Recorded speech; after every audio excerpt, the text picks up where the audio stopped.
खवातीन के मिजाज के अंदर जो आज दूसरे का महल देख के बड़ी जल्दी शौक पैदा होता है ना कि मेरे लिए भी इकट्ठा करके लाओ, जैसे मर्जी हो। हजरत आयशा सिद्दीका रज़ी अल्लाह तआला अन्हा का हुजरा वो था, क्या फरमाती है, हुजूर जब नमाज के लिए खड़े होते थे मैं लेटी होती थी, नबी करीम सल्लल्लाहु तआला अलैहि वसल्लम सजदे में जाते थे तो मैं टांगे समेट लेती थी। ये हाल होता था, इतनी कम जगह थी। और फरमाती हाथ उठाते थे खड़े होके तो छत को हाथ लग जाता था, और 3-3 चांद गुजर जाते थे, घर में चूल्हा नहीं जलता था, लेकिन कभी हरफे शिकायत किसी की जुबान पे नहीं आया। अजीज साथियों, वो खवातीन जिनको अल्लाह ने कहा तुम्हारे जैसी और बीबी कोई नहीं, वो खवातीन सब्र और रजा का पैकर बन के वहां वक्त गुजारती रही। रसूल पाक अलैहिस्सलाम का दीन के अंदर, दीन के काम के अंदर वो मददगार साबित होती रही।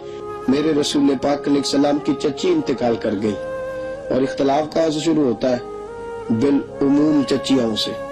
ये चचियां ऐसे किरदार बाजों का तो अदा करती। अगर मुझे मेरी माए बहनें सुन रही हैं तो एक बात का ख्याल रखें, अगर बोलते वक्त, बात करते वक्त और अपने खामंद का, शौहर का, औलाद की ज़हन साजी करते वक्त आप ये बात कभी सोच लेना कि मुझे अल्लाह की बारगाह में भी जाना है और मुझे हुजूर को भी चेहरा दिखाना है। कभी ये तसव्वुर ला के जरा आगे निकल के देखो, वो भाई जिनको अल्लाह ने भाई बनाया, जिनको नबी करीम सल्लल्लाहु तआला अलैहि वसल्लम ने मोहब्बत करने का हुक्म दिया, वो भाई जो जान छिड़कने को तैयार है। क्यों हम ऐसी बोली बोलते हैं कि जिनसे भाइयों के दरमियान दरारें बढ़ जाती हैं? क्यों नहीं हम उनको करीब लाने की कोशिश करती? माए बहनें, बच्चियां बड़ा किरदार अदा कर सकती है, मगर इस बात को सोचें और आए जरा इस मामले को भी चश्मे तसव्वुर में लाएं।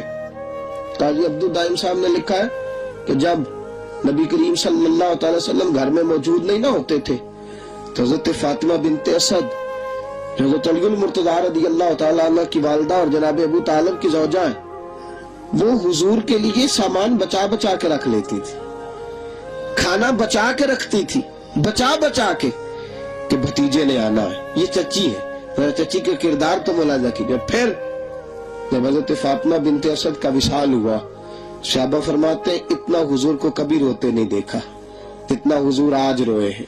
आंखें बरस पड़ी और हुजूर फरमाया करते थे आज चची नहीं गई, मेरी माँ गई, आज मेरी माँ गई है। और सहाबा फरमाते हैं कि क्या हाल था, मेरे हबीब ने अपनी कमीज मुबारक उतार के दी, फरमाया मेरी चची को इसमें कफन दे दो, और फरमाते उस कमीज में कफन दिया। और फिर जब हुजूर ने जनाजा पढ़ाया, फिर जब कब्र तैयार हुई तो कायनात के इमाम ने फरमाया लगता है तुमने कब्र ठीक नहीं बनाई, लगता है कब्र ठीक नहीं बनाई।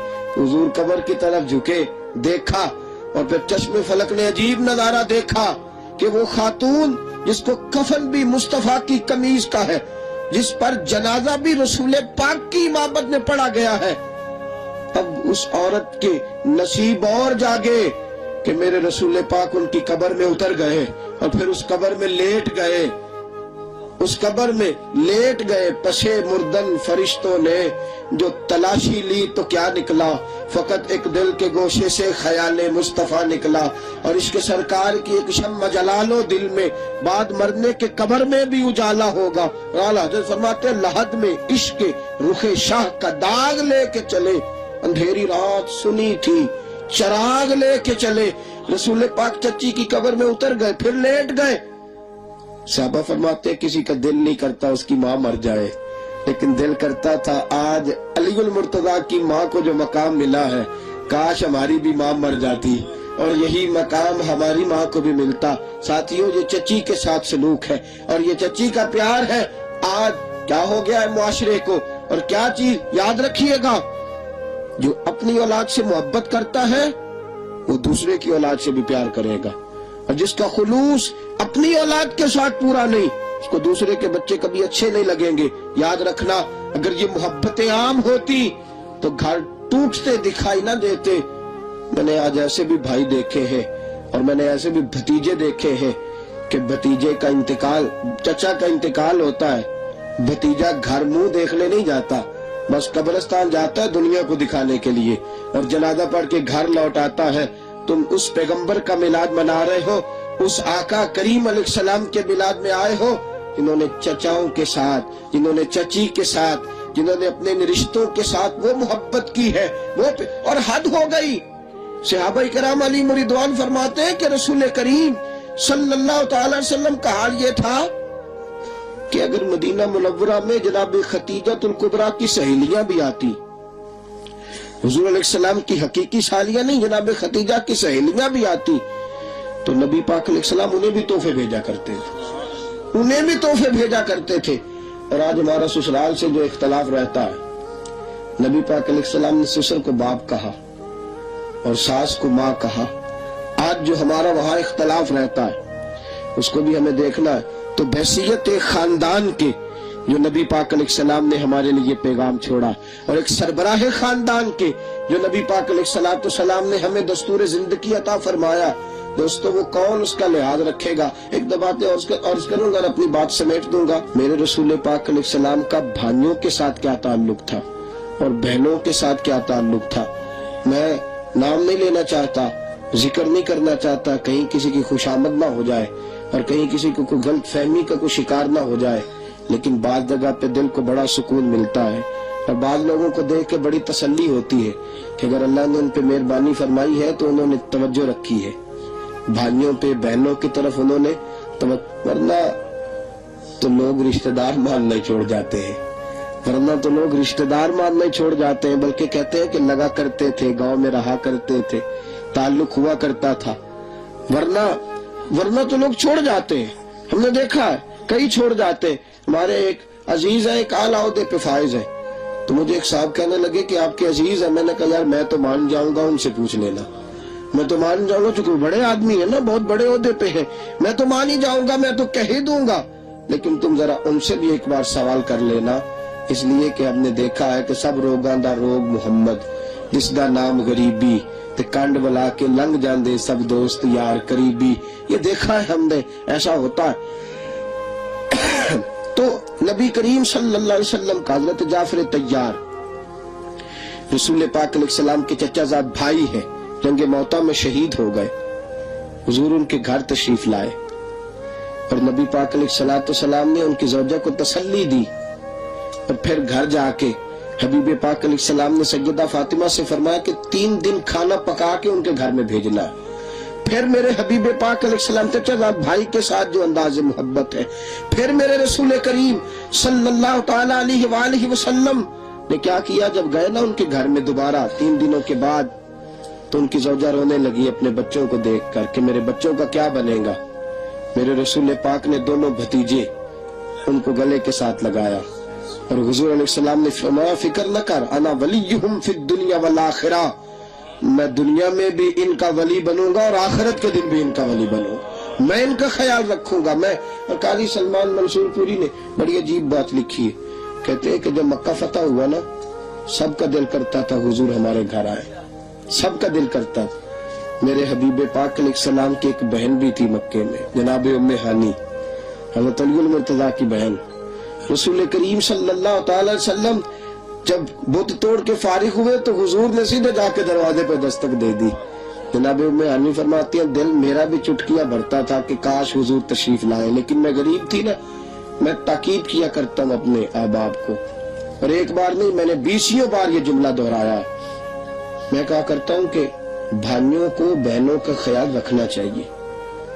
जैसा प्यार अल्लाह ने बहन के दिल में भाई का रखा होता है ना, वैसा बड़ी मुश्किल से मुयस्सर आता है, बड़ी मुश्किल से। और मेरे मुशाहिदे में गुजरा है, मेरे मुशाहिदे में, कि एक 10,000 रुपए का जोड़ा खामद ला के दे देना तो इतना रश्क नहीं करती बीवी, लेकिन अगर 500 का जोड़ा भाई दे जाए ना कभी ला के, तो पहन के मोहल्ले की बीवियों को दिखाती फिरती है मेरा भाई आया था, बड़ा अच्छा है, बड़ा ख्याल करता है, बड़ी तवज्जो देता है, देखो कितना आला सूट लेके दे गया है। वो 10,000 का जोड़ा जो खामन दे गया उस पर इतना रश्क नहीं करेगी, उसका इतना तज़किरा नहीं करेगी, लेकिन भाई वो जो 5, लेकिन आज बड़े अजीब है हमारे इस दौर के भाई भी, उन्हें फुर्सत ही नहीं है, ان کے پاس اتنا وقت ہی نہیں ہے. وہ کبھی کبھار کسی بہن کو فون کر لے تو ان کی مہربانی ہے, ورنہ کہاں فرصت ہے. وہ کہتے ہیں بڑے مصروف ہیں, ہم نے رات کو ٹی وی دیکھنا ہوتا ہے, دن کو پھر سارے سیاسی معاملات پہ تبصرہ بھی کرنا ہوتا ہے, بڑی مصروفیات کے دن ہے. جناب ام ہانی فرماتی ہیں رسول کریم صلی اللہ علیہ وسلم میرے گھر تشریف لائے, ٹوٹی ہوئی چٹائی پہ بیٹھے, اور میرے حبیب پاک علیہ الصلوۃ والسلام, میرا وہ بھائی جس کو آج اللہ نے مکے کا فاتح بنایا, فرماتی ہے کہ فاتح کی حیثیت سے آئے ہیں ٹوٹی ہوئی چٹائی پہ, اور بڑی بے تکلفی کے ساتھ حضور نے فرمایا بہن کھانا لاؤ نا, کھانا لاؤ نا.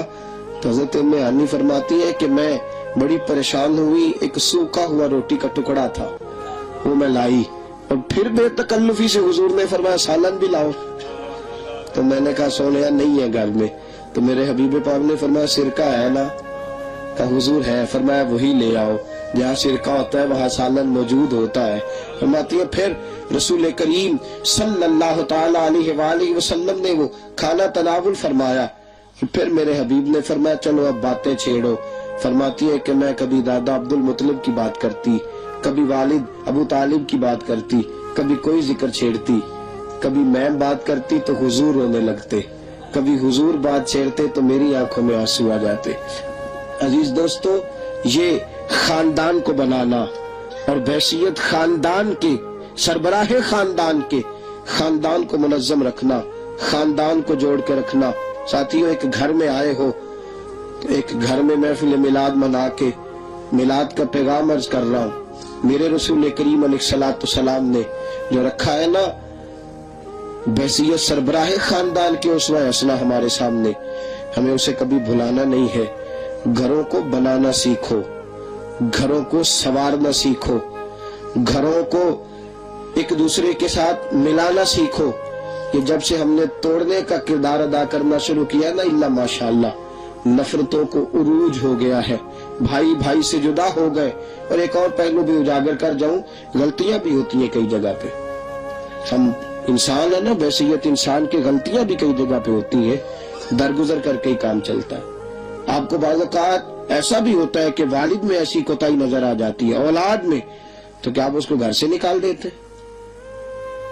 کیا کبھی بچے میں بڑی کوتاہی ہے, وہ فلاں بات نہیں مانتا, تو کیا گھر سے نکال دیا جاتا ہے, رشتہ توڑ دیا جاتا؟ اور پھر ایک تو بات اور بڑی ضروری, گھر جو قائم ہوتے ہیں نا اور جو آباد ہوتے ہیں, نبی کریم صلی اللہ تعالی وسلم نے فرمایا وہ گھر آباد نہیں جس میں اللہ کا ذکر نہیں ہوتا, وہ گھر آباد ہے جو گھر اللہ کے ذکر سے آباد ہے, جو درود پاک سے آباد ہے, جو قرآن حکیم کی تلاوت سے آباد ہے. ان گھروں کو اس رنگ میں بھی آباد کیجیے. نبی کریم صلی اللہ تعالی وسلم کی ایک روایت یوں بھی ملتی ہے, فرمایا کہ کچھ نمازیں اپنے گھروں میں بھی پڑھا کرو, کچھ نفل نمازیں اپنے گھروں میں بھی ادا کیا کرو, گھروں کو قبرستان نہ بناؤ. کچھ نفل نمازیں, کچھ عبادتیں اپنے گھروں کے اندر بھی کرو. تو میرے دوستو, گھرانے کو مثالی گھرانہ بنائیے, اپنے گھرانے کو جوڑ. ایک اور بھی بات ہے, جس نے جوڑ کے رکھنا ہے اسے بہرحال کچھ نہ کچھ نقصان بھی اٹھانا پڑے گا. جس نے کچھ پانا ہے نا, نبی پاک علیہ السلام کی اس ادا کو جس نے زندہ کرنا ہے, تو چونکہ اس عظیم سنت کو اپنانا ہے, تب ظاہر ہے اسے کہیں نہ کہیں کسر تو لگے گی, اسے کچھ نہ کچھ برداشت تو کرنا پڑے گا. تو اس لیے عزیز دوستو, آج جو میلاد ہم منا رہے ہیں تو اس میں اس پہلو کو ضرور ذہن کے اندر رکھیے گا کہ ہم نے اگر آگے لگنا ہے گھرانے بنانے تو ہمیں کئی جگہ پہ نقصان بھی اٹھانا پڑے گا. لیکن اتنی بڑی فضیلت لینے کے لیے اگر اتنا چھوٹا سا نقصان بھی ہو جائے تو میرا خیال ہے اس میں کوئی ایسی بات نہیں ہے. تو عزیز دوستو, گھروں کی آباد کاری کے لیے رسول پاک کا اسوہ حسنہ کوئی اہمیت نہیں تھی میلاد سے پہلے, کسی باپ کی, کسی بیٹے کی, کسی بھائی کی. اور ایک اور بات بھی, بچوں سے بھی پیار کرنا سیکھیے, ان سے محبت کرنا سیکھیے. اولاد جو بات محبت کے لب و لہجے میں مانے گی نا, ہمارے اشرف قبلہ فرمایا کرتے ہیں کہ بچے آپ سے ڈرے نہیں, آپ کی عزت کریں.